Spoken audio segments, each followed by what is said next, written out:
Hi, my name is Winsley, and welcome to my video going over why I don't like the Wonders Architect Society trait in Age of Wonders 4. It's basically a video response to this post on Reddit.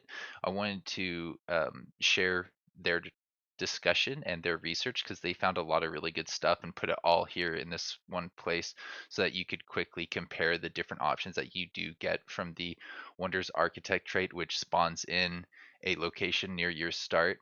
But I think they're missing a aspect to this because they play mostly single player. I think with the way maps generate things, the Wonders Architect can actually help your enemy more than it helps you, which in multiplayer means that you've basically lost the match before it's even begun.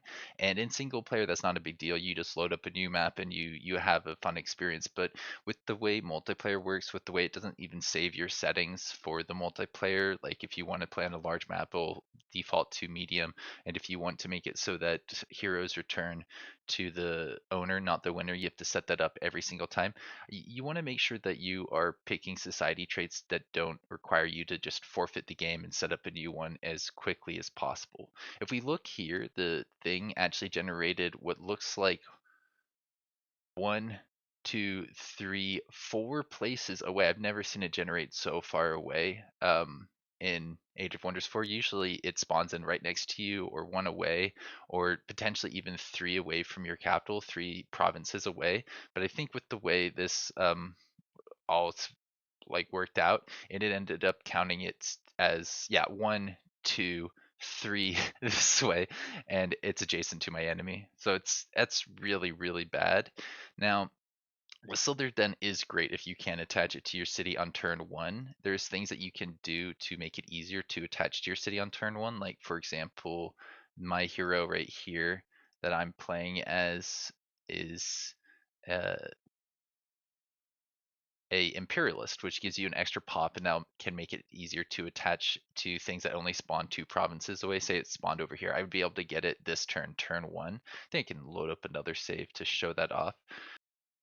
So if we look here, Lob's Hollow is only one away, which means I can go ahead and annex this as my first location. And because of the way Architects Wonders allows you to annex things, you don't need a pop. I can just grab this right now, and all of a sudden I'm making a lot more Imperium, and I'm getting a lot more production, and I can get some mana from it as well as some special units from the Rally of the Lieges. That's amazing. Specifically, if you can get that in on turn one, but if it takes you 10 or 15 turns to connect up to your Ancient Wonder, you are missing from the benefits that other society traits would be giving you in the early game. So it's high variance essentially, and when it goes wrong, it goes really wrong. When it goes good, it's great. It's comparable to a lot of the other options, and I think one thing you could do to make it so that this is actually a viable option in multiplayer, it's something that you know you can actually use more consistently, would be to make it so that it only spawns up to two away. I think if it spawns adjacent, that's great. If it spawns two away, that can take you some time to get there, but it's not the end of the world. I have seen that sometimes it can spawn on the other side of these underground passages, and that means that if it is bedrock, you just won't be able to get to it anytime soon. You may have to go above ground and then across and underground to get to your ancient wonder, which could take upwards of 20 turns. Um, Probably not that long if you've got barbarians that should let you set up outposts. But if it spawns on the thing that you can excavate, right now I can't excavate, but I'm pretty sure most people know that mechanic. That's a system in here which lets you. Why is it not letting me use this right here? Huh, interesting. Empire development was off for a few turns there.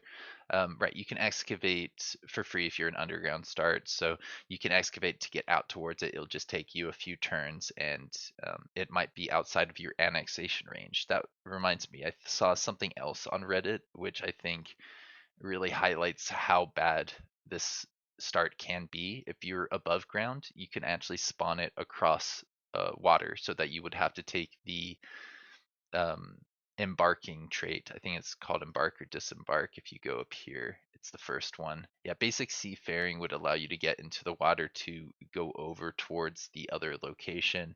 And if we look here at the comments, they're saying that they needed to get more annexation range. So that's another thing that comes from when it starts so far away. You won't be able to get it in your city until you've built it up enough to have more annex range from the upgraded town hall.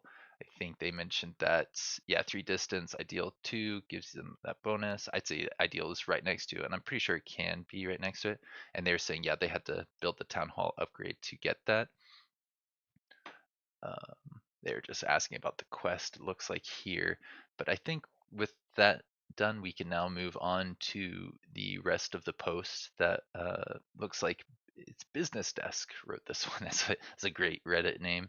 So they're saying basically that there's a lot of bonuses. Turn 1 to 3 in your experience, you start right next to your wonder, or 1 between, very rarely 2 between, like 10%. No, no, it's definitely not that low. It's much higher than that because I feel like it happens in half the games that I play. It's probably closer to 30% to be 2 turns away and like 20% to be 3 turns away because it happens quite consistently. I feel like it could be just have bad luck with it. So independent from wonder, you get 5 Imperium a turn. We talked about it a little bit. In 10 turns, you'll get the same yield as building 1 cheap city through the glorious adept settlers, which is a very good way to set up a lot of cities. It increases your cap, which is I think the main selling point for adept settlers, but it does make it cheaper to settle things. You get a multiplier on production per wander.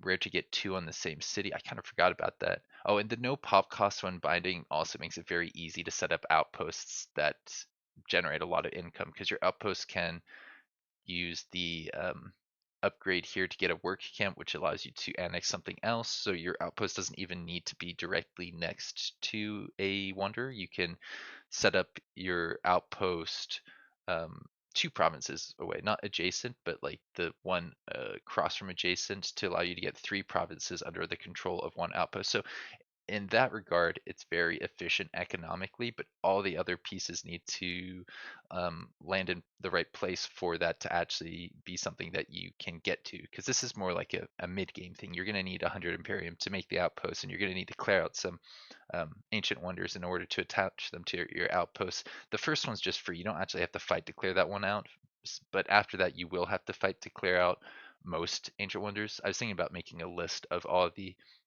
ancient wonders you can clear without a fight. So I think combining that list with the knowledge in this video can really help some people's ability to stay competitive in Age of Wonders, not just in single player, but also in multiplayer. So after this, they said dependent from Wonder, you get a free pop quarry. Yeah, just basically bonuses, which can allow you to get boosts on your other buildings inside your cities. Yeah, it's very efficient if you want to build a lot of things, if you're not in a very small map where things are going to get competitive very fast. Because if you're in a small map, you're going to see something like I saw, not on this map, but on the other one, where my ancient wanders right next to somebody and they can just walk over and claim it without sending it, without fighting a fight. They just get my benefit. Well, most of my benefit. They still need to take a pop to annex it, but it doesn't require a fight, which is massive. It's a very, very big deal. So the ancient cave is different. That gives you 60 plus production. Um, let's see. Let's find lobs in here. I don't see it actually. I thought that that would have been included in the list. So it may be that this isn't comprehensive, that there's a few that's not listed in here. But when we go over to our Ancient Wonders trait itself, it will tell us a little bit more about the production you get for attaching things, right? Yeah, just 20% extra production per annexed Ancient Wonder means that if you're able to place a city between 2 or 3 Ancient Wonders, you're going to get a lot of production. You're going to be able to build the buildings in there very quickly. It's still going to cost gold, but it's going to take less time to get the production you need to make the buildings. So from here, let's take a closer look at Lob's Hollow itself.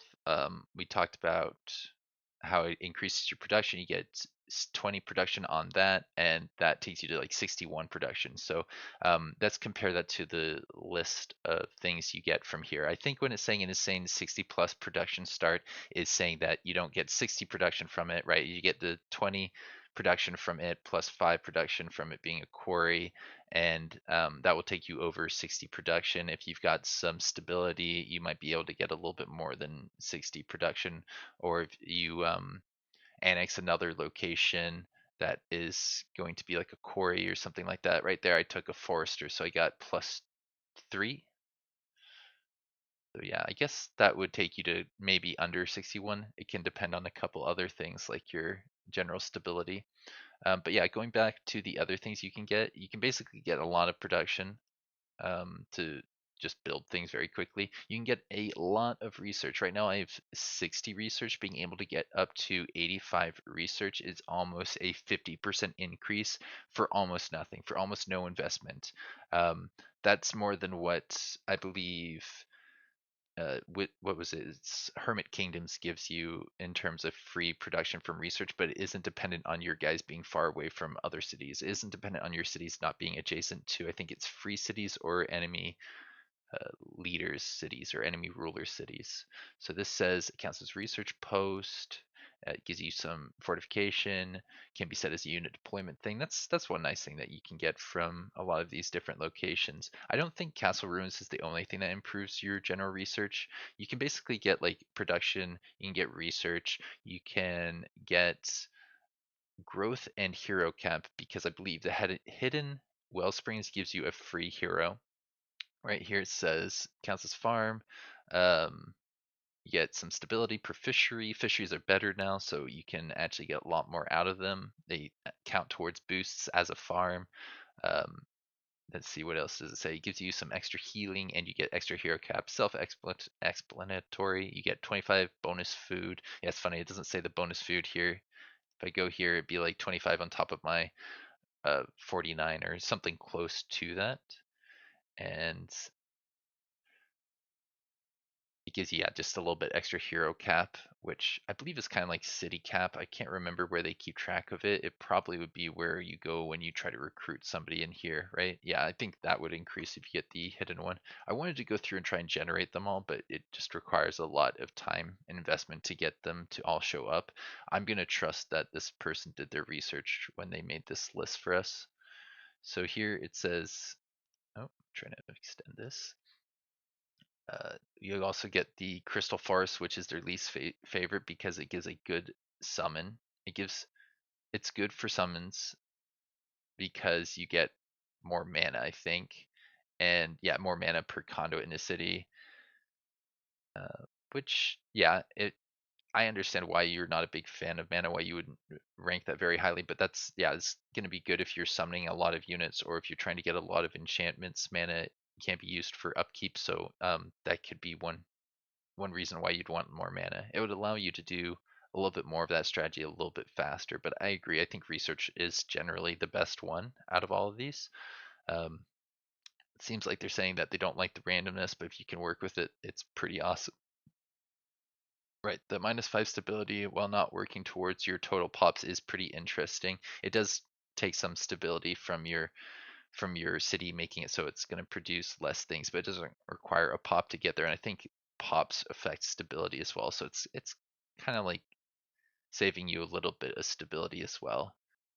So from here, I think it would be worthwhile to go back to the Reddit post here to check out the comments below to see if people generally agree more with the original poster or with my argument that the Wanderer's Architect is the worst society trait in the game or can't be the worst society trait in the game because it's so variable. So from here, we see basically this person agrees with the post. They love this trait. They take it all the time.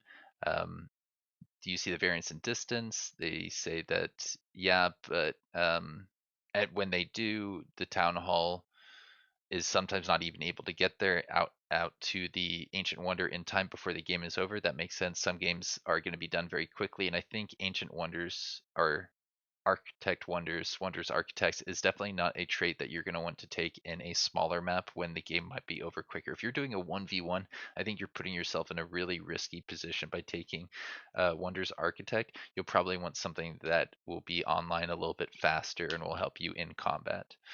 So I recognize this name. This is Nurgle's Herald from my multiplayer games. He also has a YouTube channel. Um, called WE Plays Games, and he's agreeing with me, saying it's high variance. Sometimes it's in the second ring, that's good. Sometimes it's in the third ring, that's disappointing. It's going to take some time to get it attached to your city. And if it's in the fourth ring, it's borderline useless. You can like set up a city, but it's going to take so long and it's going to be so far away from your capital that's going to be harder to defend than if it's just attached to your capital. And if you account for the fact that all bronze wonders are created equally, you have a trait that's not consistently the best in either single player or multiplayer. Yeah, I agree with that a lot. They're saying that here third or fourth just means it's less of an early game and it's still good if you get a second city there. Yeah, I don't think that's going to be good enough.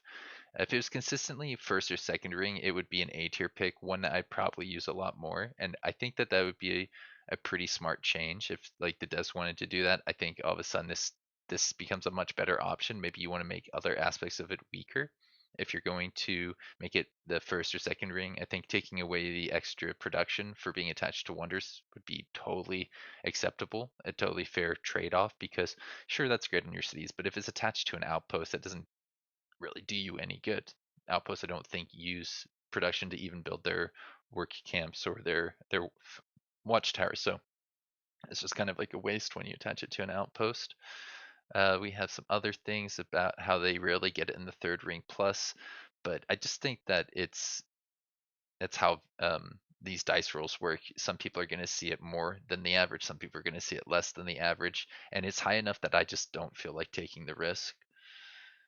There's a whole another side upside to Ancient Wonders past the initial. Every single one you go, you don't need population outposts. Yeah, they're just saying the outpost point here about work camps.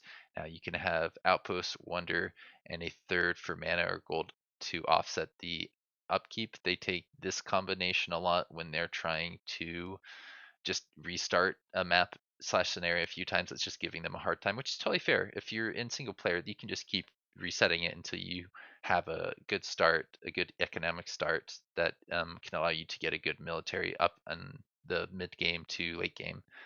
Yeah, you can also have a teleporter and the wonder claim. That's such a really, really big point. You can get a lot of value out of each of your outposts if you can get a teleporter and a wonder on there, because then you can move your armies around to defend them, and it's going to be harder for people to take locations away from you, not just the wonder in the outpost, but anything that's near that wonder in the outpost.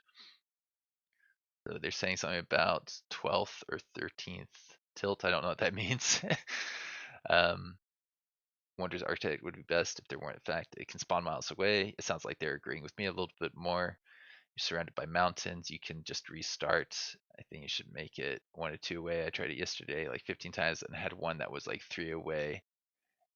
Otherwise, 1 or 2 rings. That seems like very good luck for this original poster. But that's, like I said, it's just how stats are going to be. It's not going to be exactly on the average every time.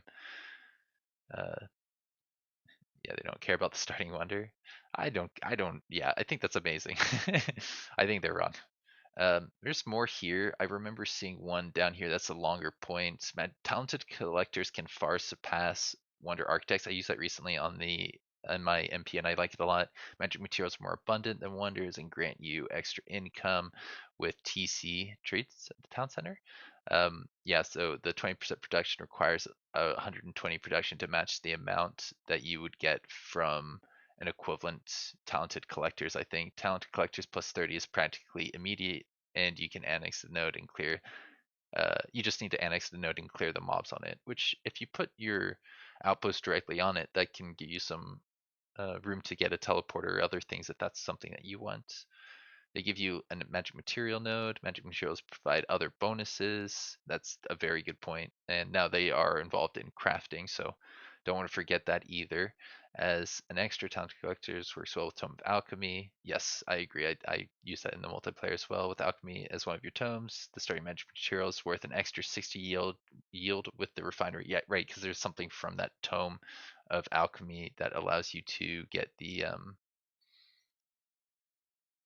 extra materials or extra income off of uh, I just got to find it here. Extra income off of the magic materials. That would be, where is it? The alchemist lab.